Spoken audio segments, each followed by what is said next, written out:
जाति जनगणना, और हम छोड़ने वाले नहीं है। और ये बिहार वाला जाति जनगणना नहीं, ये फेक जो जाति जनगणना इन्होंने किया है लोगों को बेवकूफ बनाने वाला, ये नहीं। नमस्कार दोस्तों, मैं हूं अनूप श्रीवास्तव और आप देख रहे हैं यूपी न्यूज 9। दोस्तों, आज हम आपसे चर्चा करेंगे और हमारे साथ मौजूद हैं हमारे पटना से वरिष्ठ पत्रकार और हमारे मित्र शिवपूजन जी, और हम चर्चा करेंगे राहुल गांधी के बयान के बारे में। राहुल गांधी ने जो बयान दिया है कल सदाकत आश्रम में, उसके बाद से लेकर बिहार की राजनीति जो है वो काफी गर्म हो गई है। राहुल गांधी ने सीधे सीधे नीतीश कुमार पर हमला किया है और उन्होंने कहा कि बिहार में नीतीश सरकार में जो जाति की जनगणना यानी जाति गणना जो कराई गई थी वो फेक है, और अगर वो सत्ता में आए तो वो उसे दोबारा करेंगे। तो इसी पर हम चर्चा करेंगे और हमारे साथ चर्चा करने के लिए वरिष्ठ पत्रकार शिवपूजन जी मौजूद हैं। शिवपूजन जी, बहुत बहुत स्वागत है आपका। शिवपूजन जी, आप बहुत बिहार की राजनीति को बड़े बारीकी से आपने देखा है, समझा है और देखते हैं, समझते आ रहे हैं काफी समय से। तो ये जो राहुल गांधी का बयान आया है संविधान को लेकर और जाति गणना को लेकर, हालांकि वो जाति जनगणना की बात करते हैं, लेकिन बिहार में जो हुआ था वो उसे शायद जातीय गणना कहते हैं। तो जातीय गणना को पूरा उन्होंने फेक वर्ड यूज किया, इंग्लिश में इसको फेक बोलते हैं, अगर इसका हिंदी मतलब निकाला जाए तो वो जो होता है वो फर्जी होता है। तो आखिर ये कहने की राहुल गांधी को जरूरत क्यों पड़ी? मुझे लगता है शायद ये गैर जरूरी बयान था तब, जबकि कहीं ना कहीं हम देखते हैं कि बिहार में कांग्रेस बैसाखी पर चल रही है। 1990 के पहले एक दौर था जब कांग्रेस तकरीबन तमाम सीटों पर काबिज होती थी। उसके बाद हमने लालू प्रसाद यादव का दौर देखा और आज की तारीख में कहीं ना कहीं कांग्रेस पार्टी पिगी बैकिंग कर रही है बिहार में। उसे राजद की जरूरत है। अब राहुल गांधी के इस बयान को आड़े हाथों सिर्फ जो सत्ता पक्ष के लोग हैं उन्होंने ही नहीं लिया है, बल्कि आप देखिए दबी जुबान में ही सही राजद के खेमे से भी इस तरीके की बातें आ रही है। क्योंकि आपको ध्यान होगा अनूप जी कि ये जो कास्ट सर्वे की बात की गई थी, ये एक बड़ा इमोटिव इशू रहा था नीतीश कुमार के लिए। इस मुद्दे को लगातार तेजस्वी यादव उठाते आए हैं, लालू प्रसाद यादव उठाते आए हैं, और ये जो सर्वे पूरा का पूरा कराया गया था उस समय तो राजद तो नीतीश कुमार के साथ ही हुआ करते थे। तो ऐसी एक स्थिति उत्पन्न हुई, आप सोचिए कि जहां पर कि राहुल गांधी के इस बयान के बाद कहीं ना कहीं एक कैच 22 सा सिचुएशन इमर्ज करता हुआ नजर आ रहा है। अब जाहिर तौर पर एक लंबे अरसे के बाद राहुल गांधी बिहार में पहुंचे थे। उम्मीद की जा रही थी कि शायद पार्टी में एक संजीवनी बूटी डालेंगे। ऐसा तो कुछ हुआ नहीं, बल्कि एक बेतुका सा बयान देकर के गए जिसका कि कहीं कोई औचित्य नहीं है। चलिए अब इसी विषय को थोड़ा सा दूसरे पर्सपेक्टिव में अनूप जी देखते हैं कि आखिर क्या बदल गया बिहार की राजनीति में। अगर कास्ट सर्वे आया और उसके बाद तो फिर जो डाटा था उसे पब्लिक डोमेन में भी ला दिया गया। हमने देखा कि वहां पर यादव जातियों की उसमें बढ़ोतरी हुई है। बाकी बहुत सारे ऐसे वर्ग हैं, ऐसे जात के लोग हैं जिनमें बहुत अच्छा खासा आक्रोश हुआ। खास करके अगर हम बात कर लें कायस्थ समाज की, कायस्थ समाज में बहुत जबरदस्त आक्रोश देखने को मिला, क्योंकि आंकड़े कहीं ना कहीं इस बात को की तस्दीक करते हुए नजर आए कि शायद ये आंकड़े फुल प्रूफ नहीं है, बहुत कम संख्या बताई गई। तो कुल मिलाकर के ये प्रतीत हुआ कि यादवों की संख्या में इजाफा तो हुआ है, जिसकी जितनी कहते हैं ना पॉपुलेशन, उसकी उतनी हिस्सेदारी, इस तरीके की बातें भी यहां पर शुरू हुई। लेकिन बिहार की राजनीति में कोई बहुत बड़ा बदलाव मैंने इससे होते हुए नहीं देखा है। तो एक बात और मैं आपसे जानना चाहूंगा कि ये जो जातीय गणना जब हुई थी तो उस वक्त मुझे याद है कि संभवतः नीतीश कुमार जो है इन लोगों के साथ ही थे, चाहे वो कांग्रेस हो, महागठबंधन के साथ ही उनकी सरकार थी और उसी दौरान ये जो है ये जातीय गणना की गई थी। तो अब जबकि नीतीश कुमार एनडीए के साथ हैं और बिहार में इस साल चुनाव होने वाले हैं नवंबर दिसंबर में, तो क्या इस जातीय गणना के अस्त्र के जरिए या इसके मुद्दे को उठाकर जो है कोई नैरेटिव बनाना चाहते हैं राहुल गांधी? बिहार में कांग्रेस की जमीन तैयार करना चाहते हैं राहुल गांधी? देखिए, मुझे लगता है कि यहाँ पर ये तो चूंकि बहुत लंबे वक्त से डिमांड हो रही थी पॉलिटिकल सर्कल में, और अलग अलग पॉलिटिकल पार्टियां इस मुद्दे को उठाती आई हैं। राजद काफी मुखर रही थी इस मुद्दे को लेकर के, दबी जुबान में ही सही भाजपा को भी एक्सेप्ट करना पड़ा क्योंकि नीतीश कुमार कहीं ना कहीं एडमेंट थे। उसके बाद एक लंबी प्रक्रिया के बाद आखिर कास्ट सर्वे बिहार में हो ही गया। लेकिन जिस बात की ओर हम आपका ध्यान आकृष्ट करना चाहते हैं कि जब ये कास्ट सर्वे यहां पर हो गया था और आंकड़े पब्लिक किए गए, वो दौर था जब कांग्रेस के कई कद्दावर नेता लगातार भूरी भूरी प्रशंसा करते हुए नजर आ रहे थे नीतीश कुमार की। ये कह रहे थे कि यहां जो कुछ भी हुआ बिहार में इसी मॉडल को बाकी जगह पर उसको रेप्लिकेट करेंगे। यानी कि क्या कांग्रेस के तमाम वो दिग्गज नेता जिन्होंने उस वक्त जबरदस्त सुर्खियां बटोरी अपने बयानों से कि कास्ट सर्वे हमने वहां पर प्रॉमिस किया था और हमने कास्ट सर्वे करा लिया, अब राहुल गांधी के इस बयान के बाद ऐसा प्रतीत हो रहा है कि कहीं ना कहीं कांग्रेस अपने आप को थोड़ा सा डिस्टेंस करना चाहती है। ये मान रही है कांग्रेस की शायद ये फूल प्रूफ एक अरेंजमेंट नहीं था और इसलिए इससे बेहतर तरीके से एक बार फिर से कराया जाएगा। लेकिन एक बार कास्ट सर्वे यहां पर हो चुका है, इसका बहुत फर्क मैं बिहार की राजनीति में होता हुआ नहीं देख रहा हूं। मुझे लगता है इससे बेहतर होता कि जो है राहुल गांधी कुछ ऐसे मुद्दे को उठाते जिसका डायरेक्ट कनेक्ट होता। हम बताएं आपको कि एम्प्लॉयमेंट एक बहुत बड़ा मुद्दा रहा है बिहार की राजनीति में। हाल के दिनों में आपने देखा था कि किस तरीके से लाखों की संख्या में शिक्षकों की यहां पर बहाली हुई थी। नियुक्ति पत्र नीतीश कुमार ने खुद ये बांटा था और उसके बाद एक होड़ सी लग गई थी राजद के बीच में और जदयू के बीच में, ये क्रेडिट एक्सेप्ट करने की, क्रेडिट को लैपअप करने की कि भाई हमने इतनी नियुक्तियां निकाली और हमने इतनी भर्तियां यहां पर की। अब पीके को देख लीजिए, पीके की राजनीति भी कहीं ना कहीं इसी मुद्दे पर घूम रही है, एम्प्लॉयमेंट जनरेशन। अब इन मुद्दों के इतर अगर आप फिर से एक बार कास्ट सर्वे की बात करते हैं, लोगों को पता है कि कास्ट सर्वे कर लेने से कहीं कोई माली हालत में किसी के सुधार नहीं होना है। बिल्कुल आपने सही कहा, क्योंकि कास्ट सर्वे के बाद या जातीय गणना के बाद से जो परसेंटेज बढ़ाया गया आरक्षण का, उसे भी हाईकोर्ट ने रद्द कर दिया। फिलहाल मामला सुप्रीम कोर्ट में है और अब सुप्रीम कोर्ट का क्या जजमेंट आता है इसके ऊपर, इस पर सबकी निगाहें लगी हुई है, सबको इंतजार है सुप्रीम कोर्ट के जजमेंट का। लेकिन क्या आपको लगता है कि नीतीश कुमार के बारे में जो इन दिनों चल रही है बातें, दो बातें चल रही हैं। एक बात तो यह है कि नीतीश कुमार का स्वास्थ्य जो है दोनों ही लिहाज से, मतलब माना दबी जुबान से ये बात सुनने को आ रही है कि उनका स्वास्थ्य ठीक नहीं है और नीतीश कुमार संभवतः चुनाव आते आते इतने पावरफुल ना रहे कि उनका जो वोट बैंक है, निश्चित रूप से वोट बैंक क्रिएट किया है उन्होंने। अगर बिहार की बात करें तो लालू प्रसाद यादव ने जिनके लिए बात हो रही है जातीय जनगणना के लिए, तो उसमें दो ही नेता बिहार में सफल हुए हैं, चाहे वो लालू प्रसाद यादव हो या फिर नीतीश कुमार हो। तो नीतीश कुमार कमजोर हो रहे हैं। इसकी वजह से क्या लगता है कांग्रेस को, इस बात का अंदेशा लगता है कि वो नीतीश की जो खिसकती जमीन है उसको वो कब्जा, उस पर वो काबिज हो ले या उसको अपनी तरफ समेट ले? जाहिर तौर पर कोशिशें तो जरूर होंगी, लेकिन जिस तरीके से कार्डर बेस चाहिए पार्टी को रिवाइव करने के लिए, वो कार्डर बेस लैकिंग है कांग्रेस को। दूसरी अहम बात यह है कि कांग्रेस ने कभी भी लोकल लीडरशिप पर, यानी कि बिहार की लीडरशिप पर बहुत ज्यादा ध्यान नहीं दिया।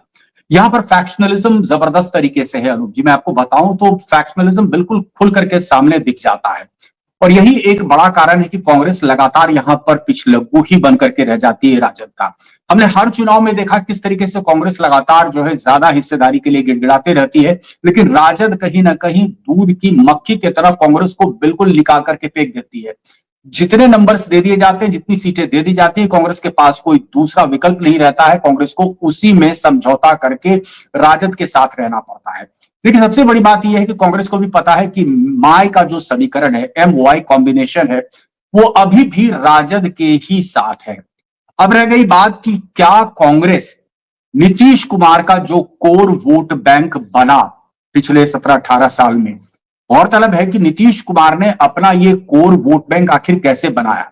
लगातार कहते हैं, जो भी जानकार है, पॉलिटिकल पंडित हैं, उनका कहना है कि उन्होंने सोशल इंजीनियरिंग का फॉर्मूला अपनाया। सोशल इंजीनियरिंग के तहत उन्होंने तकरीबन हर तबके से लोगों में अपना समर्थन ढूंढा और ये वो लोग हैं जिनके बारे में कहा जाता है कि अगर नीतीश कमजोर पड़ेंगे तो ये माइग्रेट कर सकते हैं। माइग्रेट करके ये वोटर किस तरफ जाएगा, ये देखना बड़ा दिलचस्प रोक रहा हूं। मुझे लगता है कि ये जो कोर वोट की बात कर रहे हैं आप, वो EBC है, एक्सट्रीमली बैकवर्ड कास्ट है, जो नीतीश कुमार के साथ जुड़ गया और काफी लंबे समय से जुड़ा हुआ है और उस जुड़ाव के कारण भी बीजेपी को जो है एक तरह से नीतीश कुमार की बात माननी पड़ रही है या नीतीश के नेतृत्व में जो है संभवतः ये चुनाव लड़ने जा रहे हैं। तो उसी कोर वोट बैंक पर मुझे लगता है कि कांग्रेस की नजर है।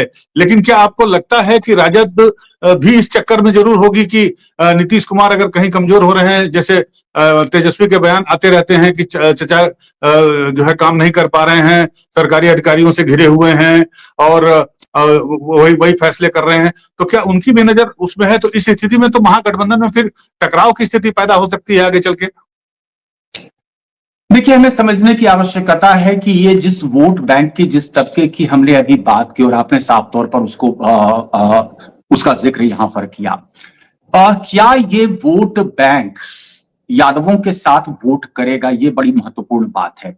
हमेशा ये देखा गया है कि एक तरफ अगर पोलराइजेशन होता है तो इन वोटर्स का रिवर्स पोलराइजेशन होता है, दूसरी तरफ जाते हैं, और इनके लिए नेचुरल चॉइस जाहिर तौर पर भाजपा है। इसके पहले, कुछ वक्त पहले, ये भी चर्चा हो रही थी बिहार के राजनीतिक गलियारे में कि नीतीश का कोर वोटर छिटक करके भाजपा की तरफ जा रहा है। वो एक तरीके से नेचुरल चॉइस सा बन जाता है। यानी अगर कांग्रेस कहीं ना कहीं ये उम्मीद संजोए हुए है या राजद ये उम्मीद संजोए हुए है कि नीतीश का वोट बैंक या वोट का आधार अगर खिसकता है तो वो उनके पाले में जा सकता है, तो मुझे लगता है ये फार फेच ड्रीम है अनूप जी। ये कहीं ना कहीं ये जो तबका है ये मिला जुला करके भाजपा की तरफ ही, मेजोरिटी चंक भाजपा की तरफ ही आएगा। लेकिन मैं आपके मूल प्रश्न पर आता हूं। मूल प्रश्न आपने यही किया कि नीतीश क्या कमजोर हो रहे हैं, क्या उनकी सेहत खराब हो रही है। जाहिर तौर पर पब्लिक डोमेन में ये बात है, जहां पे भी जा रहे हैं कुछ भी निकल जाता है उनकी जुबान से और फिर उसके बाद डैमेज कंट्रोल करने में पूरी पार्टी लग जाती है। आजकल हालांकि वो बयानों से बहुत हद तक बचते नजर आ रहे हैं। पहले प्रेस कॉन्फ्रेंस कर दिया करते थे, आजकल प्रेस कॉन्फ्रेंस करते हुए मैंने नहीं देखा है, या कम से कम प्रेस के सवालों को वो आज की तारीख में टाल जाते हैं, खुल करके नहीं बोलना चाहते हैं। अब सवाल यह कि नीतीश कुमार ने कोई उत्तराधिकारी तो नहीं बनाया। इसके पहले बहुत सारी कोशिशें की, आरसीपी के तहत को किया, पीके को भी प्रमोट करने की कोशिश की, इस तरीके से बहुत सारे लोगों को प्रमोट करने की कोशिश की, लेकिन कहीं ना कहीं ये वो तमाम लोग थे जो उनकी पार्टी से चिटक करके आज बाहर हैं। और यही कहा गया उनके खिलाफ जब कार्रवाई की गई, यही कहा गया कि वो गैर पार्टी गतिविधि में लिप्त पाए गए। तो नीतीश कुमार के बाद आखिर पार्टी का संचालन कौन करेगा? मैं अंदरूनी बात आपको बताऊं तो दरअसल इस पार्टी में भी कई खेमे हैं। जब तक नीतीश है ये खेमा सारे जितने भी ब्लॉक्स की हम बात कर रहे हैं, ये सारे ब्लॉक्स इंटैक्ट होंगे। कम से कम एक सेम्बलेंस देने की कोशिश करेंगे कि ये पूरा का पूरा कुनबा एकजुट है। लेकिन कुनबे में बिखराव तब हो जाएगा जब नीतीश कुमार किसी भी ऐसे व्यक्ति को जो मजबूत हो, जो पार्टी की कमान सही तरीके से उसका संचालन कर सके। जब तक नीतीश कुमार ऐसा नहीं करते, नीतीश कुमार लगातार कमजोर भी होते जा रहे हैं। आखिर अब इलेक्टोरल पॉलिटिक्स में नीतीश कुमार कब तक रहेंगे, सवाल तो ये भी कर रहा है। दूसरी अहम बात यह है कि एक एंटी इनकम्बेंसी फैक्टर भी तो बिल्ड हो रहा है नीतीश कुमार के खिलाफ। अभी इसीलिए उनके बेटे ने एक बयान दिया था, अगर हो सके मैं उसी पे आना चाह रहा था आपको, मैं उसी पे आना चाह रहा था कि दो सवाल इससे निकलकर सामने आए हैं। जो बात अभी आपने नीतीश कुमार जी के बारे में बताया, तो उसमें पहला सवाल तो ये है कि क्या वाकई इन खबरों में कहीं कुछ सच्चाई है कि वो वास्तविक रूप से वो थोड़ा बीमार हो गए हैं, या उनकी सेहत को लेकर जो बात कही जा रही है उसमें कुछ आंशिक या पूर्णतः कोई सच्चाई है कि नहीं है। दूसरा, जो उत्तराधिकार के बारे में आपने कहा कि जेडीयू में कोई उत्तराधिकार नहीं है, लेकिन अगर मुझे याद है कल या परसों बख्तियारपुर में थे सीएम नीतीश कुमार, तो वहां पर उनके बेटे की एंट्री एक अचानक तरीके से हुई, जिस तरह से मायावती के दूसरे भतीजे ईशान की एंट्री हुई यहाँ उनके जन्मदिन के मौके पर 16 जनवरी को, तो उसी तरह निशांत कुमार जो उनके बेटे हैं उनकी एंट्री बख्तियारपुर में हुई। वहां उन्होंने न सिर्फ मंच पे गए बल्कि उन्होंने अपील भी की लोगों से वोट देने के लिए, नीतीश कुमार को वोट देने के लिए, और कहा कि नीतीश कुमार जो है उन्हीं के उसमें जो है चुनाव लड़ा जाएगा। तो ये दो बातें हैं कि एक उत्तराधिकारी को लेकर क्या ये संभव हो सकता है, क्या ये प्लेटफॉर्म तैयार हो रहा है कि नीतीश के बेटे आ जाएं, और दूसरा कि क्या इस बात की पूरी संभावना है कि बीजेपी अभी भी जो है वो नीतीश कुमार के नेतृत्व में ही इस चुनाव को लड़ेगी। नीतीश जरूरी है बीजेपी के लिए, नीतीश क्यों है जरूरी बीजेपी के लिए? देखिए, मैं पहले आपके दूसरे प्रश्न का जवाब दे लेता हूं, उसके बाद तक फिर हम उत्तराधिकारी वाले मुद्दे पर हम आएंगे। सबसे महत्वपूर्ण बात यह है कि देखिए, भाजपा भी अपना कहीं किसी तरीके से लोकल लीडरशिप डेवलप नहीं कर पाई। भाजपा के अंदर किसी ऐसे नेता को वैसा प्रोजेक्शन नहीं दिया गया जो नीतीश के लीडरशिप को मैच कर सके, या कम से कम जो ऑरा क्रिएट हुआ है नीतीश कुमार का उसको मैच कर सके। बीच में बातें हुई थी सम्राट चौधरी की। सम्राट चौधरी किस तरीके से वो पगड़ी वाली बात तो मुझे लगता है कि तमाम दर्शकों को जानकारी होगी ही। अंत में क्या हुआ, पगड़ी उनको खोलनी पड़ी और उसके बाद तक फिर वो गए, गंगा स्नान किया, और आज की तारीख में सम्राट चौधरी भी नीतीश कुमार की प्रशंसा करते नहीं थकते हैं।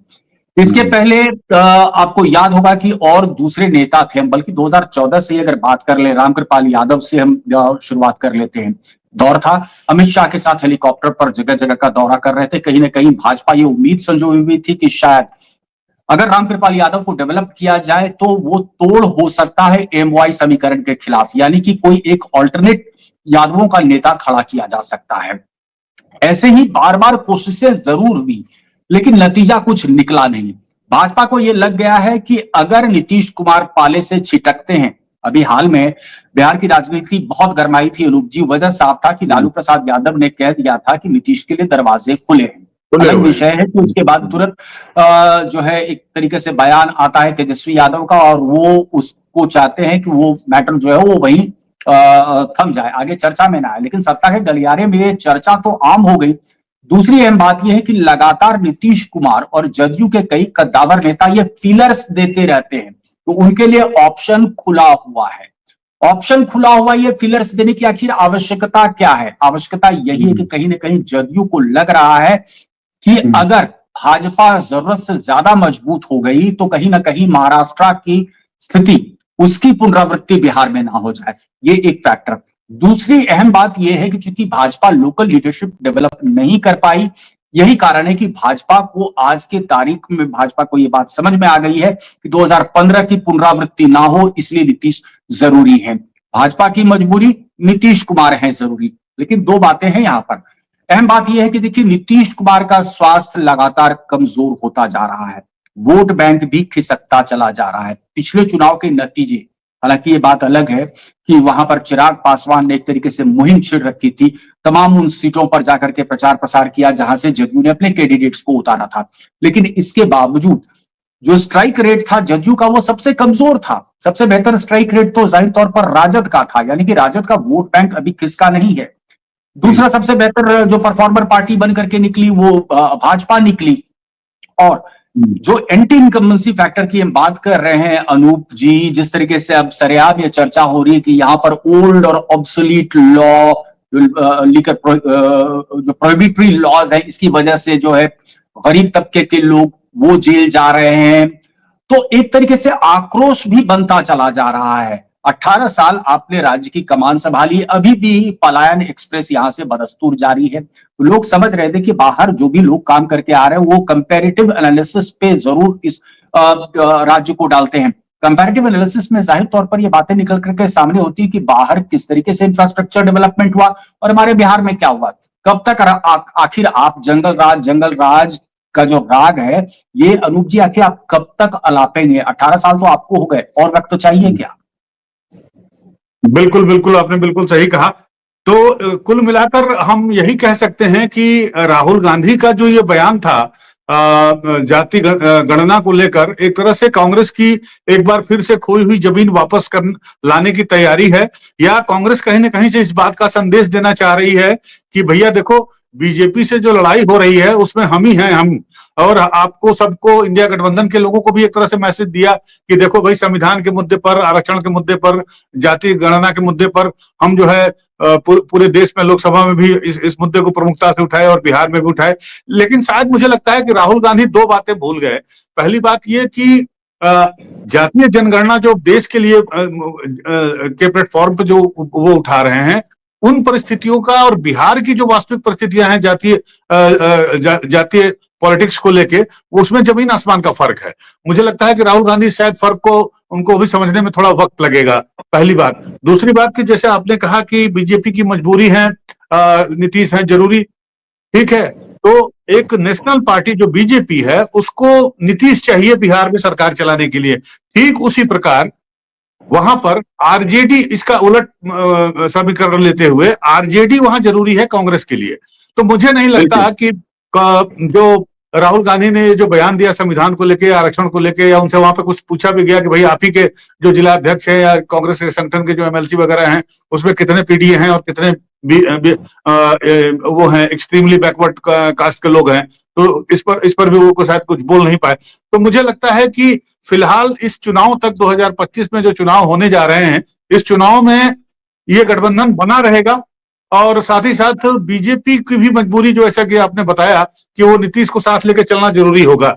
तो अब इसके बीच में कोई नया डेवलपमेंट आपको लगता है कुछ हो सकता है क्या? थोड़ी सी आर्म ट्विस्टिंग मैं देख पा रहा हूं जदयू की तरफ से, यानी कि प्रेशर पॉलिटिक्स जाहिर तौर पर होगा।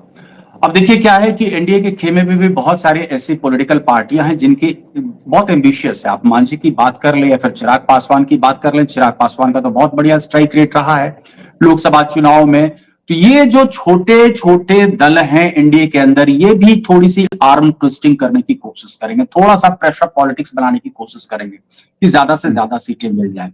और यहां पर जो इनकी पोस्चरिंग होगी, उस पोस्चरिंग से बहुत ज्यादा बिहार की राजनीति गरमाएगी। हम दूसरे खेमे की बात कर लें, दूसरे खेमे में मुख्यतः राजद कॉलिंग द शॉट्स, मैं कहूंगा कॉलिंग द शॉट्स। जो निर्णय राजद लेगी वो बाकी पॉलिटिकल पार्टी जो उनके अलायंस हैं उनको मान्य होगा। दूसरी अहम बात यह भी है कि क्या जो इंडी अलायंस का बार बार जिक्र किया जा रहा था, वो इंडी अलायंस अब भी सरवाइव कर रहा है क्या? सवाल तो यह है। अब कांग्रेस की सबसे बड़ी मजबूरी यह है कि राजद जितनी सीटें देगी कांग्रेस को वो मान्य होगा। पिछली बार तो हमने देखा था कि कांग्रेस लगातार कोशिश करते रही कि सीटें कुछ बढ़ जाए, लेकिन जो सीटें देनी थी लालू प्रसाद यादव ने उतनी ही सीटें दी। तो दोनों ही खेमे में हम देखेंगे कि जबरदस्त तरीके से प्रेशर पॉलिटिक्स होगा। कुछ फेंस सिटर्स भी हैं, मुकेश सहनी की आप बात कर लें, आरसीपी जी ने भी एक नई पॉलिटिकल पार्टी बना ली है, या उपेंद्र कुशवाहा वगैरह हैं। आपको क्या लगता है ये तमाम फेंस सिटर्स ये क्या करेंगे? जैसे चुनाव नजदीक आएगा तो ये भी प्रेशर पॉलिटिक्स में इंडल्ज करेंगे।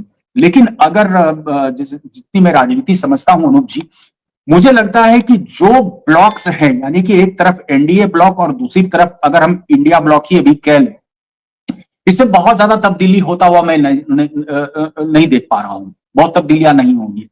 महत्वपूर्ण बात यह है कि क्या जदयू छिटक करके राजद के खेमे में जाएगी? अगर जाएगी तो फिर एक्सेप्टेंस अगर हो भी जाता है तो क्या उनको मनचाहा सीटें उस तरफ मिल जाएगी?